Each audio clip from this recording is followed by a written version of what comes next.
Goed, ek lees net vir ons 'n vers of 2 uit Psalm 121, voor ons begin met hierdie aanbieding, kruistogte, koffie en croissants. Dit is die tema van vanaand se praatjie. In Psalm 121, dan sê dit in vers 5, die Here is jou bewaarder, die Here is jou skaduwee aan jou regterhand, so hy is by jou. En dan in vers 7, die Here sal jou bewaar vir elke onheil, jou siel sal hy bewaar. En hierdie is vir ons groot troos, veral as ons na die kruistogte kyk en die geskiedenis, hoe die Here die kerk bewaar het, maar spesifiek weet ons van gelowiges, dat die Here sal gelowiges se siele bewaar, maak nie saak watter aanval daar is, of dit nou is deur moslems, watter aanval daar ook al is, as iemand in Jesus glo, dan is daai persoon in die hand van die Here en sal die persoon nooit verlore gaan nie. So dit is vir ons 'n groot troos en ons sien dit hier in die kruistogte met al die ellende daarmee saam, dat daar's baie gelowiges wat in geloof gesterf het en dan weet ons hulle is vir ewig by die Here. So hierdie aanbieding vanaand kan jy nie alles uitwys van die kruistogte nie. Dis onmoontlik.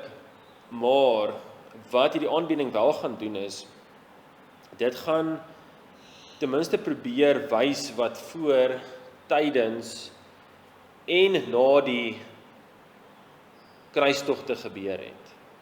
Sodat ons die kruistogte en ons huidige omstandighede beter kan verstaan. Want ons staan tog in 'n lyn van gebeure in die geskiedenis. En dan kan mens ook beter verstaan wat in die wêreld ten opsigte byvoorbeeld Islam besig is om te gebeur.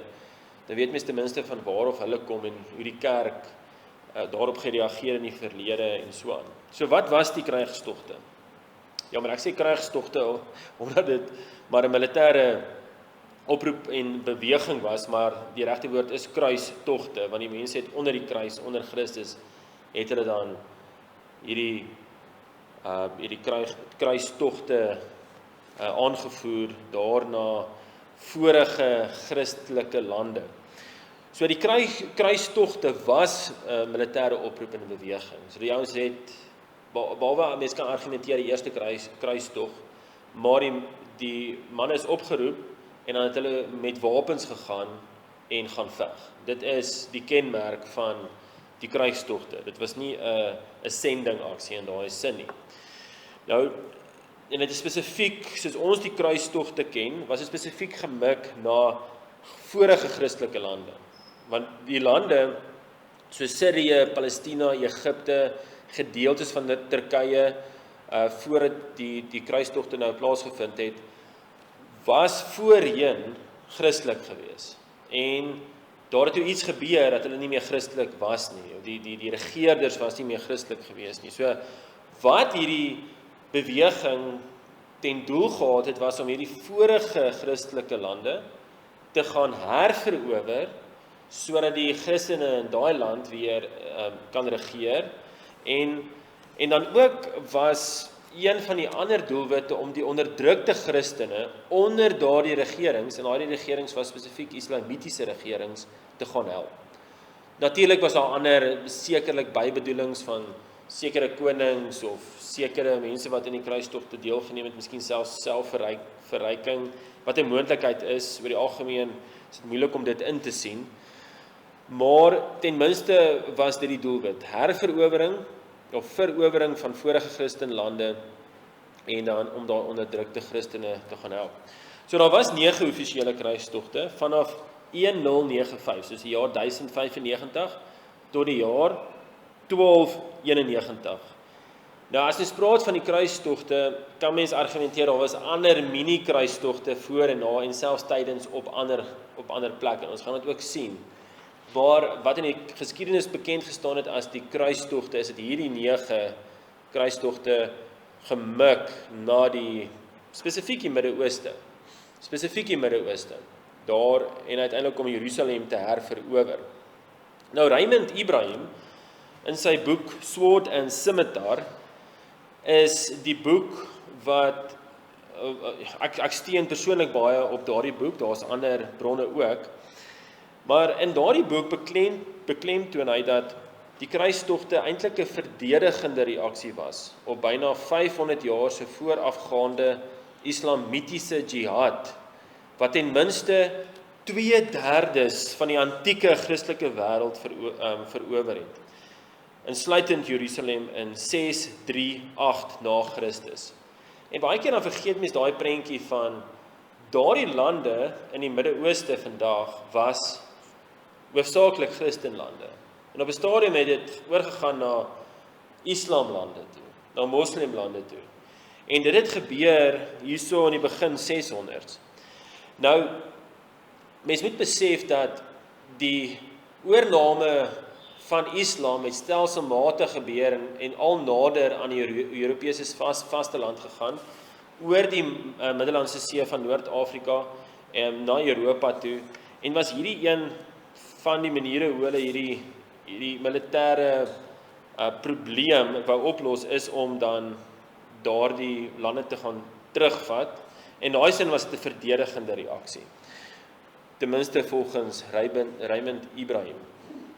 Hy persoonlik, hierdie Raymond Ibrahim, verwerp die moderne voorstelling van kruistogte as dat dit onuitgelokte, winsbejagte, fanatiese aggressie was. So hy verwerp dit. Hy sê dit was nie dit nie, oor die algemene. Hy beskryf dit eerder as 'n Christelike reaksie teen eeuwes se moslimverowering, slawerny en onderdrukking van meestal Christene, en dan die verwoesting van kerke. En ons sal 'n bietjie meer in detail gaan daarna kyk in detail wat daai beteken, byvoorbeeld die vernietiging van die kerke, die slawerny, en dan ook die onderdrukking van Christene, en waar het die verowering plaasgevind. So wat het in die eeue voor die krygstogte plaasgevind? So hy maak nou hierdie stelling van, was net 500 jaar se aanval deur die moslems, onderdrukking en so aan. So wat het plaasgevind wat dan aanleiding gegee het tot hierdie kruistogte? Wel, Islam het in die begin 600s op die toneel gekom en het aanleiding gegee tot die krygstogte. So wat is Islam? Dit is 'n godsdiens wat leer dat daar slegs een God, naamlik Allah is, en dat Mohammed sy laaste boodskapper is, en dis sy laaste profeet is. Daar word geglo dat die Koran die woordelikse woord van Allah is wat aan Mohammed geopenbaar is. Hy het dit verbatim neergeskryf volgens Islam. Die 5 pilare van Islam, wat die kernpraktyke van Islam is, wat nagevolg moet word, is die geloofsverklaring. Jy moet dit sê, daar is geen God behalwe Allah nie, en Mohammed is die profeet van Allah. Dan moet jy die uitvoering van gebede 5 keer per dag. Dis hoekom moslems vandag nog na die moskee toe gaan om te gaan bid. Die 3de pilaar is die gee van liefdadigheid aan behoeftiges.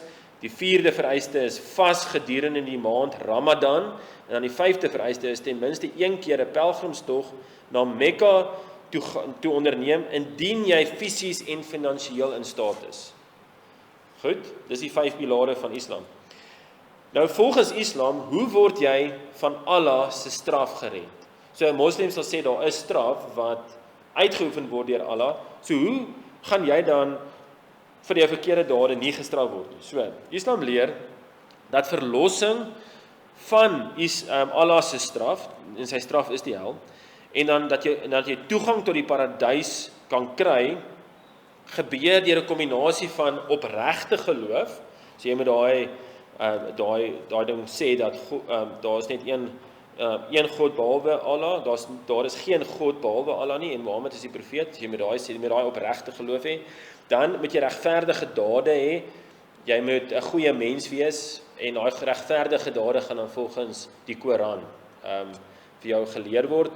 En dan moet jy uiteindelike vertroue op Allah se genade hê. So jy sal sien hier alreeds wyk dit drasties af van die evangelie, waar mense sê dat jy kan nie uit jou eie uit van God se toorn ontsnap nie. Geen werk wat jy doen nie. So jy het 'n verlosser nodig, en daarom bely ons dat Jesus Christus, wat self God is, wat die vlees van 'n mens aangeneem het, wat mens geword het, wat kom sterf het vir sondaars, hy het die straf gedra. So dit is slegs deur geloof in Christus wat mens dan versoen word met God, die Here, en dat en dat dit is die enigste manier hoe jy dan ook vir ewig by die Here gaan wees in die hemel en nie in die hel nie.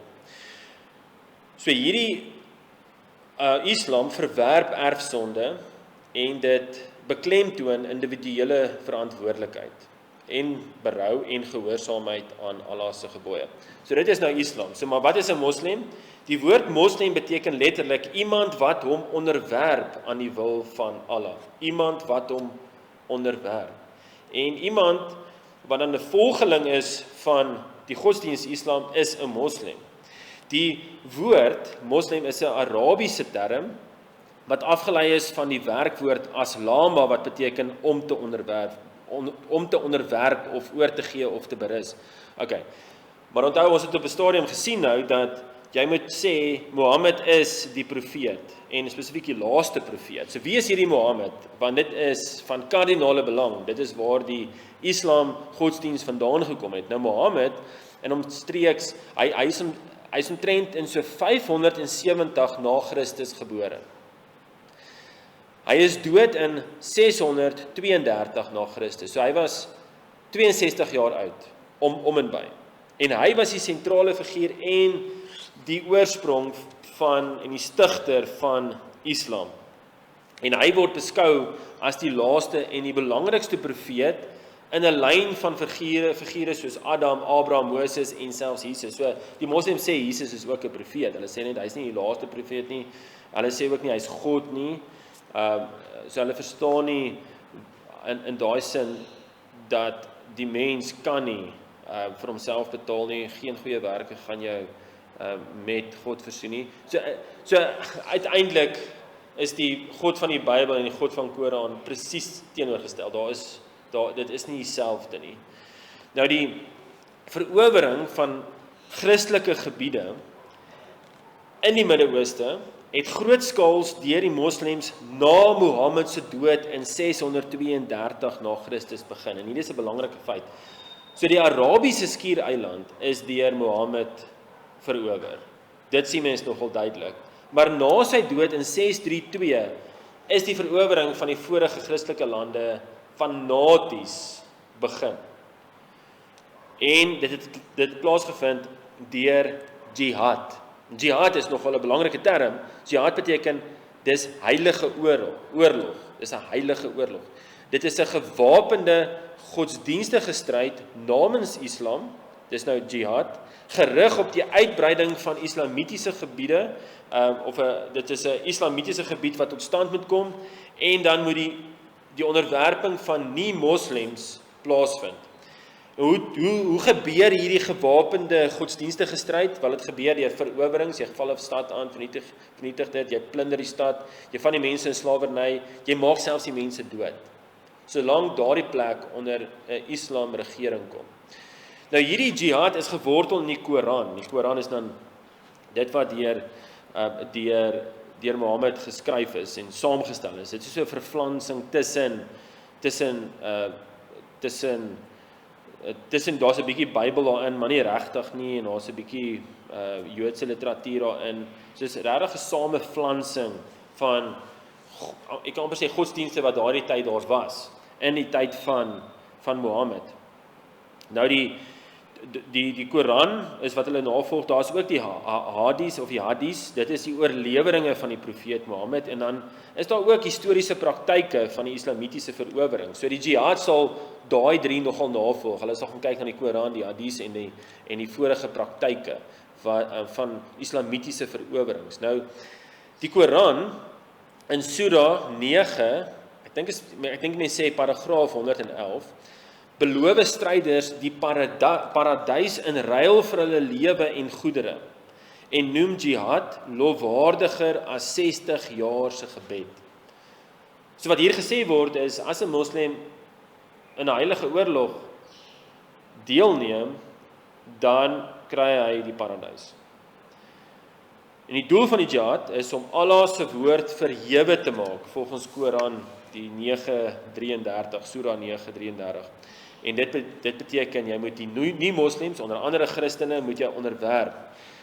Dit beteken nie noodwendig jy bekeer hulle nie, maar die islamitiese oorheersing word aanvaar en die wat dan onder die regering kom van hierdie moslems, kom in hulle noem dit 'n dhimmi status. So jy is 'n tweede rangse burger en jy moet belasting betaal en dan daar's sekere voorregte wat van jou weggeneem word.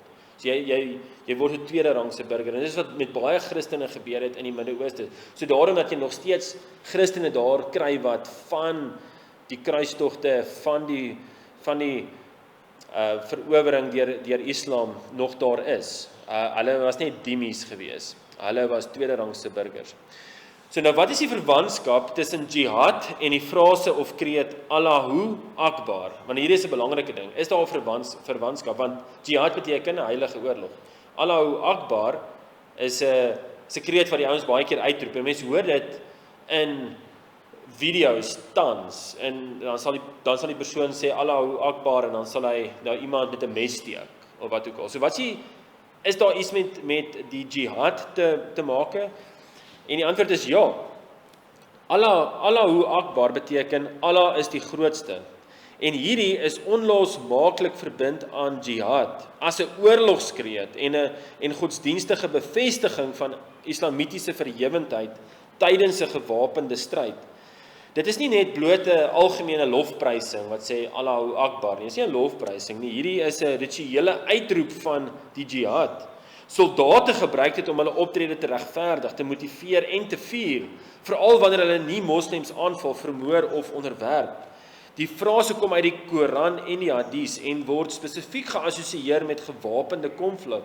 Mohammed self het dit gebruik tydens die slag van Badr in 624 na Christus en ander vroeë jihad veldtogte het dit as 'n teken gebruik om aan te val. So as jy daai frase hoor in Europa op video's in Duitsland of wat ook al, dan moet jy weet dit is deel van daai jihad konsep en daai persoon as hy iemand doodmaak en word self doodgemaak, sien dit as dit was 'n heilige dood en in daai sin dan sal hy direk na die paradys toe gaan. Islam het na Mohammed se dood in 632 fenomenaal uitgebrei. Nou, ek het dit al reeds gesê, maar nou gaan julle hoor wat het gebeur. Binne 100 jaar na Mohammed se dood was daar hierdie fenominale uitbreiding oor Christelike gebiede. Hulle het Christelike gebiede verorbe. In 100 jaar het hulle tot by Konstantinopel gekom, vandag se Istanbul, so het van Mekka afgegaan, Medina en die Arabiese skiereiland, alles verower op hulle pad tot by Konstantinopel, vandag se Istanbul. Hulle is daar gestuit en bietjie teruggedruk. Hulle het Christelike gebiede in Noord-Afrika aan die Middellandse See verower. Daai hele boonste gedeelte van Noord-Afrika het hulle verower en hulle toe Spanje verower en hulle het so oor die Pyrenees, ek dink is die Pyrenees gebergtes daar tussen Spanje en Frankryk gegaan, in Frankryk tot by Tours het hulle gevorder. Nou die Spanje word baie keer in literatuur na verwys as die Iberiese skiereiland. Dit is Spanje. So ek gaan 'n paar keer ook na Spanje verwys in hierdie aanbieding. Nou hierdie vinnige uitbreiding aangedryf deur jihad het die hart van die Christendom verander in die kern van die islamitiese kalifaat. So weer eens omtrent 2/3 om en by van die vorige Christenlande is in 100 jaar se tyd verower. Dis radikaal, dis fenomenaal. So wat is hierdie kalifaat? Wat is die doelwit? Want dit is verander in die islamitiese kalifaat. Nou 'n kalifaat is 'n islamitiese staatsstelsel wat regeer word deur 'n kalif wat beskou word as die politieke en godsdienstige opvolger van die profeet Mohammed. Wat beteken kalif? Dit beteken opvolger of verteenwoordiger en dan is dit nou die leier van die wêreldwye gemeenskap van moslems. Die laaste kalif is eintlik in 1924, ek praat nou onder korreksie, afgeskaf. Maar daar is onder sekere moslems tans het hulle 'n kalif geïdentifiseer en verkies. Okay.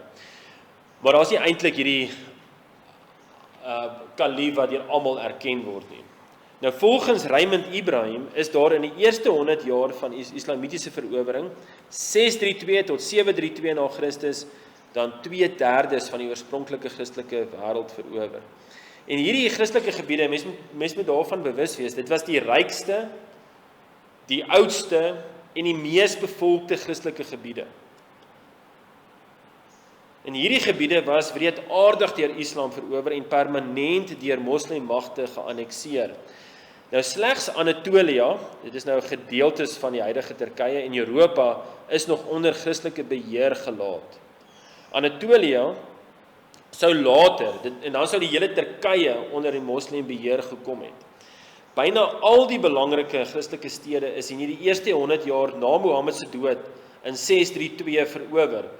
Jerusalem is in 638 verower, Antiochië 637, Alexandrië daar in Egipte is 642, Karthago in 698, dit was 'n Christelike stad gewees, land. Dit is vandag 'n voorstad van die stad Tunis in Tunesië. Nou hierdie gebiede het histories die administratiewe, geestelike en ekonomiese sentra van Oosterse Christendom verteenwoordig, want op hierdie stadium van die Islam verowering, mens moet onthou, was nog nie al die lande, Europese lande, kom ons praat maar van die Noord-Europese lande geëvangeliseer nie. Jy het nog nie jy het eintlik net die teen die kus, die Middellandse kus en tot, kom ons sê maar 3/4 bo is verchristelik, maar nog nie almal nie. En daarom sê mens omtrent 2/3. Party ons reken selfs 75% van die Christelike gebiede is in daai eerste 100 jaar van Islam se opkoms verower. Nou hierdie verowerings was nie geïsoleerd nie, maar deel van 'n sistematiese veldtog wat Christelike infrastruktuur vernietig het, bevolking slawe gemaak het, die onderwerping, die dimmies op oorlewendes afgedwing het. Nou wat was, en dit is seker nog 'n groot vraag, waar het die groot swaai gekom? Wat was een van die bepalende veldslae wat die magsbalans na Islam toe laat omswaai het? Dit het in 636 gebeur by die veldslag van Yarmouk, by Yarmouk. Nou, hierdie geveg het plaasgevind in die vallei van die Yarmouk rivier, geleë op die huidige grensgebied tussen Sirië en Jordanië, net suidoos van die see van Galilea, dis tussen Damaskus en Jerusalem. En daar het die Byzantynse magte, die Christenmagte, het daar verloor. En hulle is totaal en al uitgewis. Party ons sê daar was geen oorlewenis gewees nie. En die Byzantynse ouens, die Byzantynse ryk, het op daardie stadium omtrent hulle hele mag daarna toe gestuur om seker te maak die Islam magte word daar verower, maar toe is hulle heeltemal uitgewis. En dit het tot oorsaak, die oorsaak was daar was geen militêre teenstand teen die moslems nie. So dit daarom dat hulle tot by die hekke van Konstantinopel kon vorder. En hulle het gevorder tot by Konstantinopel in 717, waar hulle dan gelukkig daardie keer misluk het. Maar hou nie die tydlyn in gedagte, want is in 717 kom hulle by Konstantinopel, 732 kom hulle by Tours uit in Frankryk. Dis die ander kant van die weste in Frankryk. Dit was by Tours in 732 waar die Christenmagte onder leiding van 'n man met die naam van Martel, die hamer, die oupa van Karel die Grote, die oupa van Charlemagne, weerstand teen die magte van Islam se vloedgolf gebied het en hy het hulle oorwin en teruggedryf. En so het die moslems hulle self in die Iberiese skiereiland, naamlik Spanje, toe nou bevind. En daar in Spanje het die Islam die moslems bekend gestaan as die More. En dit is nou waar mens begin vra, wat beteken die woord kruistogte? Want in Spanje, van toe af, van 732, was daar mini-kruistogte. Mens moet ook dit besef. Want wat gebeur het was, en ek gaan nou daarby kom, Maar hoe sien ons dat daar hierdie kruistogte in Spanje was? Toe die oproep deur Paus Urbanus II in 1095 gekom het, wat gesê het, goed, daar moet hierdie kruistogte wees na die vorige Christenlande. Toe is die Spanjaarde, daai Spaanse gebied, daai mense, die Christene daar verbied om deel te neem aan die kruistogte na Jerusalem, omdat die paus nie die Spanjaarde se herowering van Spanje in die wiele wou ry nie. En ek dink dit is nou waar die moeilike vergelyking inkom, want as mens sou sê dit was reg vir die Spanjaarde 'n klein gedeelte om stelselmatig die Spanje te verower, te herverower, dan is die vraag seker, is dit verkeerd dan gewees vir Christene om die ou Christenlande te herverower? Nou goed, daar gaan baie debatte daaroor wees, maar dis ten minste 'n vraag om te vra, en ek dink dis nie iets waarvan mense baie bewus is nie. Die Iberiese skiereiland of Spanje is aanvanklik in 712 deur die moslems, oftewel die Mode, verower. Daar het 'n hergroepering onder Pelayo, toe die eerste koning in die noordweste van Spanje plaasgevind, en daar was hierdie oorwinning oor Islammagte in 722. Dit was 'n klein veldslag, maar daar was hierdie bietjie hoop, maar die moslems het intussen verby beweeg tot by Tours. Hulle is toe teruggedruk, en toe het jy nou nog steeds hierdie klein gedeelte daar bo in Spanje, eintlik maar Portugal in 'n sin op daai stadium, wat weerstand gebied het en begin een veldslag wen.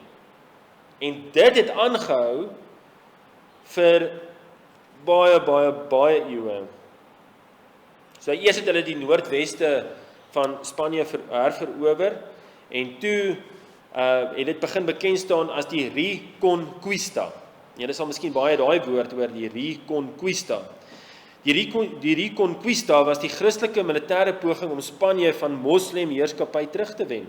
Daar was 'n geleidelike terugwen, en die moslem politieke heerskappy is effektief met die oorgawe van Granada op 2 Januarie 1492 beëindig. Vir 770 jaar het die stryd aangegaan in Spanje om hierdie Spanje te herower. 770 jaar. En dit het uiteindelik offisieel in 1492 geëindig.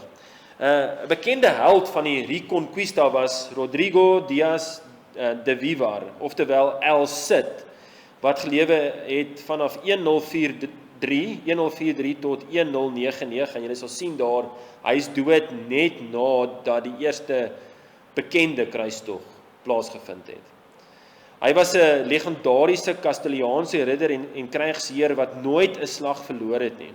Hy het Valencia in 1094 van die Mode verower. Hy het 'n simbool van onwankelbare Christelike teenstand tydens 'n tydperk van intense jihad aanvalle geword. Baie moslems wat in Spanje tot die Christendom bekeer het, bekend as Moriscos, het egter agtergebly hier na 1492. So jy het hierdie Moriscos gehad wat daar agtergebly het, en hulle het dikwels die Islam in die geheim beoefen, en hulle het opstande uitgevoer. En dit is nogal interessant, alhoewel die laaste moslem regering in 1492 geëindig het moslem as 'n geloof nog in die geheim voortgegaan in Spanje, en die laaste Mode se uitsetting uit Spanje het tussen 1609 en 1614 onder koning Philip III plaasgevind. Want hy het gereken, dit is die enigste oplossing vir die Mode se voortdurende rebellie en ondermyning. So hierdie was kom ons sê maar die Christendom se stryd in die weste, in Spanje. Nou as ons teruggaan na die ooste toe, wat het daar gebeur? Nou, so jy kan eintlik dit groepeer in 8 groot militêre kruistogte. Daar was eintlik die eerste kruistog was Peter the Hermit. Miskien het julle al daai naam gehoor. Hy het 'n mensekruistog van 1096 gelei en almal is omtrent uitgemoor. Maar die militêre ene het die militêre kruistog het na dieselfde tyd net daarna plaasgevind. En mense sê eintlik die kruistogte het van 1095 toe daar oproep gekom het tot 1291 plaasgevind. Die doel was uiteindelik om die vorige Christelike gebiede terug te wen en Christene onder die heerskappy van moslems te gaan help. Die eerste kruistog is in 1095 afgekondig met die leers wat in 1096 vertrek het. En die uitroep of die oproep is deur Paus Urbanus II by die Raad van Clermont gedoen. En mens moet nou eerlik wees hierso, wat het daar plaasgevind? Die gevaar vir die kerk, want daar was nie op daai stadium ietsie soos 'n gereformeerde kerk of 'n Lutherse kerk of so ietsie. Die reformatie sou eers 500 jaar daarna plaasgevind. Dus jy het die kerk in die weste gehad en die kerk in die ooste. So jy het 'n Urbanus gehad wat duidelik afgewyk het van die skrif. Hy het byvoorbeeld gesê dat as jy deelneem aan die kruistog, dan sal jy die vergifnis van sondes kry, remissio peccatorum. En moontlik het baie van die ouens dan ook die kruistog met daardie doel aangepak. Maar hoe ek wil sê, daar is baie opoffering gemaak met die kruistogte, en ons gaan nou 'n bietjie daaroor hoor. Maar die eerste militêre kruistog, daai ene van 1095, toe die oproep in 1096, die ouens begin hulle wapens opneem en begin trek. Daar was 'n baie suksesvolle kruistog. Hulle het in 1099 Jerusalem terugverower. Maar dit nie, na my wete, Noord-Afrika ooit kon gaan herverower nie. Hulle het basies tot by Jerusalem gegaan. Nou, die laaste en die 8ste kruistog, 1270, is deur koning Lodewijk die 9de van Frankryk gelei, wat in 'n mislukking geëindig het. En hy is ook dood tydens hierdie kruistog. Die laaste Christelike vesting, Akko, aan die kus naby die see van Galilea, is in 1291 deur moslem magte verower. En dit het effektief die einde van enige kruisvaderstate of stede beteken in die Midde-Ooste. Toe is die Christendom in die sin van regering uit die Islamgebiede uitgewis. Nou om 'n kruistog op ene te gaan was nie vir selfverryking nie. Dit het baie opoffering gekos. Verarming en dood het die meeste in die sig gestaar as jy op 'n kruistog sou gaan. Meeste wat op die kruistogte gegaan het, moes hulle land en besittings opgee om die kostes te dra. Elke soldaat moes vir hulle self betaal het. En dan is dit 'n redelike afleiding vir meeste van die gevalle dat hierdie nie 'n winsgewende bedryf was nie. Dit was die teenoorgestelde. En ek het nou nie die statistieke hierso in terme van hoeveel het dit die mense gekos in terme van lewensonderhoud nie, maar dit is fenomenaal hoeveel die mense moes opoffer. So baie edeles uit die adelike stand uit het eintlik hulle hele erfdeel opgegee, hulle rykdom opgegee, hulle lande opgegee om by die kruistogte te gaan vir dit waar hulle geglo het. Partykeer verkeerdelik, maar partykeer was dit sekerlik, want daar was ook gelowiges tussen hulle dat hulle sekerlik gaan veg het met die doel om werklik hierdie vatbare gevaar terug te hou in daai sin. Die moslems en slawerny, en dit is nie ietsie wat ons moet mis nie, dat daar ten minste 4,25 miljoen Christene deur die moslems die afgelope 1400 jaar slawe gemaak is. En hierdie is net 'n konservatiewe getal, want dit is maar eintlik opgetekende getalle, 4,25 miljoen Christene. Dit was 'n kenmerk van die verowering deur Islam, dat die mense in slawerny weggevoer is, onder andere. Daar was ook verskriklike wreedheid, die vroeë islamitiese verowerings en die daaropvolgende jihads het gereeld massamoord, grootskaalse onthoofding, deurboring, dit was nogal 'n kenmerk gewees, doelgerigte marteling, lewendige velling, so hulle sal die mense se velle afgehaal het. Dit het nogal gebeur. Dit is maar eintlik om vrees in te boesem by die mense. Jy weet, en op daai manier gee die mense maklik hoor, as jy hierdie stad so wreed verower, dan gaan die volgende stad jou hulle self oorgee aan jou. Christene is in kerke verbrand. Die doel was om die Christelike bevolkings te terroriseer. Ibrahim wys dat Vlad die derde, ook bekend as Dracula, in 1462 die Islam taktieke teëgewerk het deur self 150.000 moslems te deurboor. En miskien is dit 'n bietjie konteks nodig, is dat Vlad III is as Christenseun as betaling gegee aan die moslems en hulle het hom toe nou opgelei in daai manier van oorlogvoering as 'n janitser, ons gaan nou daarby kom. En hy was nou gewoond aan daai taktieke en volgens hom, of volgens oorlewering, was dit die taktieke wat hy gesê het, dis die enigste manier hoe hierdie moslems gestuit gaan word, en dit is 150.000 moslems wat hy dan kon stuit met hierdie taktiek. Dit is wat gebeur het. Mens gaan nou mooi moet ondersoek of dit nou heeltemal reg of verkeerd was, klink verkeerd, maar dit is wat gebeur het. Hy kon toe daar in Transylvanië, dit is nou eintlik deel van Hongarye, dan ook die islams stuit. Tydens 'n moslimverowering van 'n Christenstaat was daar een van 4 moontlikhede vir jou gewees.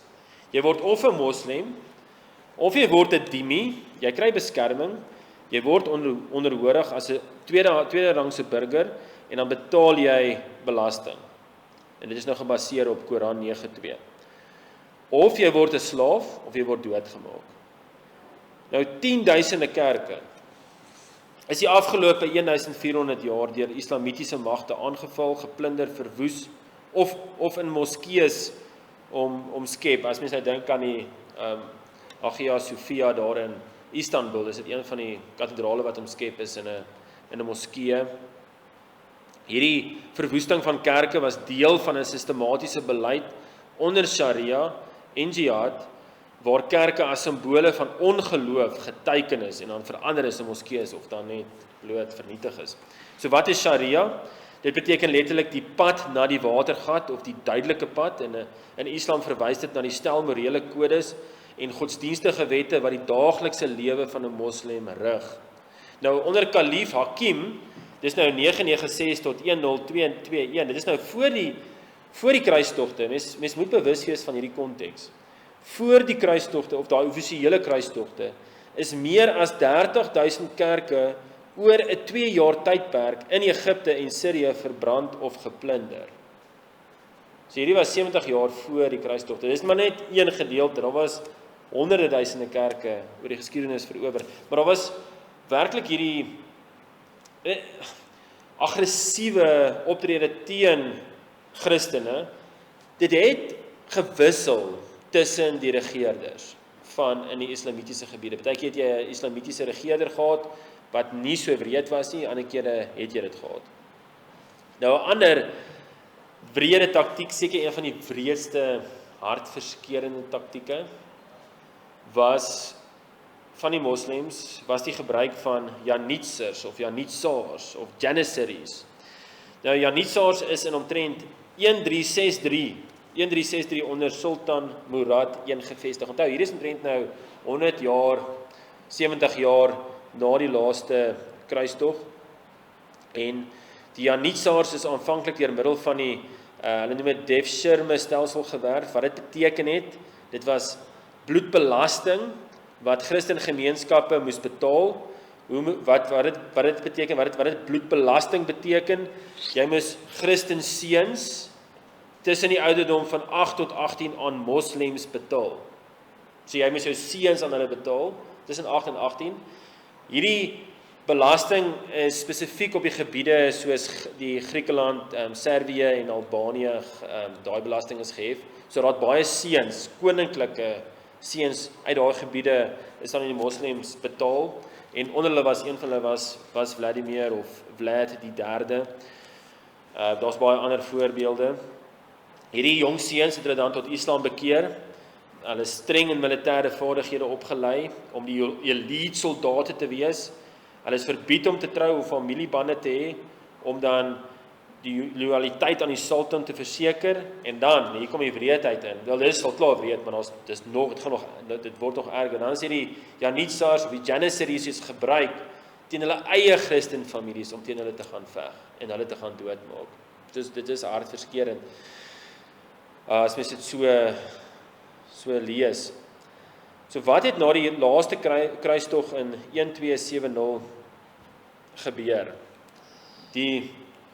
Al die kruistogte se groot werk is basies vernietig. Al die stede wat hulle verower het, is terug verower onder Islam, en Islam het net uitgebrei. Die lande en die gebiede om die Middellandse See is deur moslems geplunder, en ons praat hierso van in Europa. Mense is verslaaf, plekke soos Sicilië is tydelik verower. Alhoewel die moslems nie daarin geslaag het om Konstantinopel in 674 en later in 712 te verower nie, het hulle wel daarin geslaag om in 1354 gebiede verby Konstantinopel te verower. En mens mis daai baie keer. Jy weet, Konstantinopel het in 1453 geval. Maar in 1354, so 100 jaar voor het die Islam al verby Konstantinopel gegaan in die Balkans in.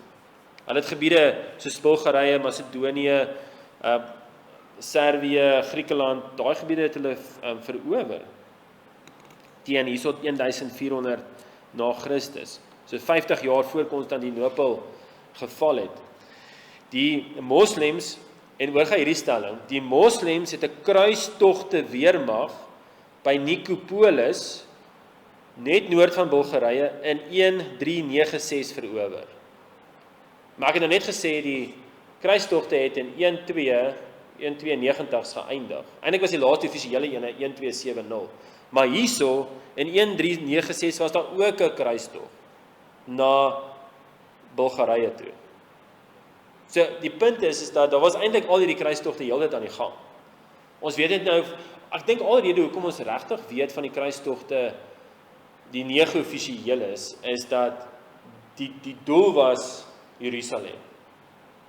En hulle het Jerusalem met die eerste kruistog gewen, en daarna verower, herverower, dan die mag het heeltyd gewissel, en uiteindelik is hulle weggejaag, maar daar was heeltyd hierdie aanval op die moslim gevaar.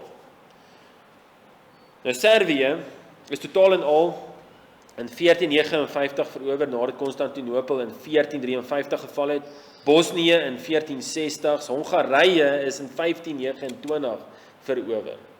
En die Ottomans het beheer oor gebiede so ver noord as Moskou en Kiev uitgeoefen. So ver as Moskou en Kiev. En die toppunt van Islam oorheersing onder die Ottomans was in 1683 gewees. So hierdie verowerings van Islam het aangegaan. Natuurlik is in Spanje eintlik die enigste plek waar daar teruggedryf is, uiteindelik. Maar verder in die moslems verower, tot in 1683. Toe kom hulle by die stad Wene. Wene was vir hulle bekend as die Goue Appel, want dit was die hoofstad van die Heilige Romeinse Ryk. Dit is waar die hoofsetel van Europa eintlik was by Wene. En die moslems het met 'n mag van omtrent 200.000 die stad beleer, die stad van Wene. En hulle het geweet, as die stad sou val, dan sou Europa bykans geen weerstand teen die Ottomans kon bied nie. Nou deur die Here se voorsienigheid het die koning van Pole, Jan Sobieski, op daardie stadium 54, die grootste kavalerie aanval in die geskiedenis, omtrent 2000 sterk, deur die gevleelde Hassars teen die moslems geloods en hulle verdryf.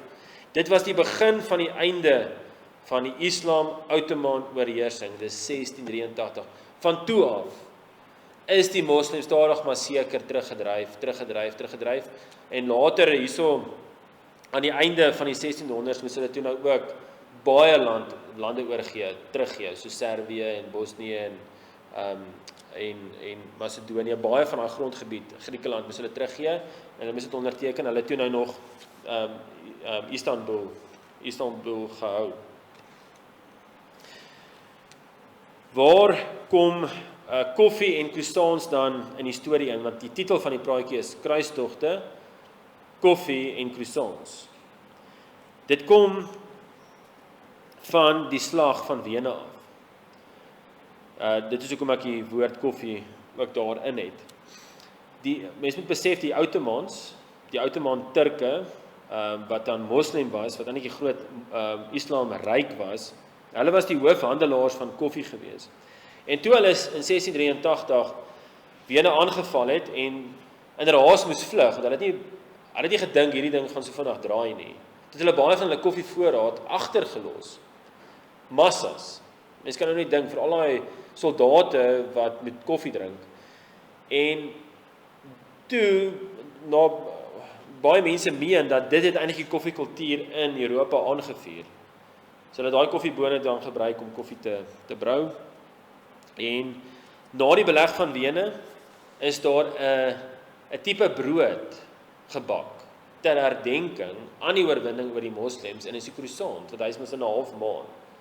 En dit is waar die croissant se ontwerp vandaan gekom het. So as jy vandag 'n croissant in daai vorm sou eet, dan kom dit van daar af. Dit is die herdenking van die oorwinning oor Islam en die terugdryf van hulle by die 1683 aanval op Wene.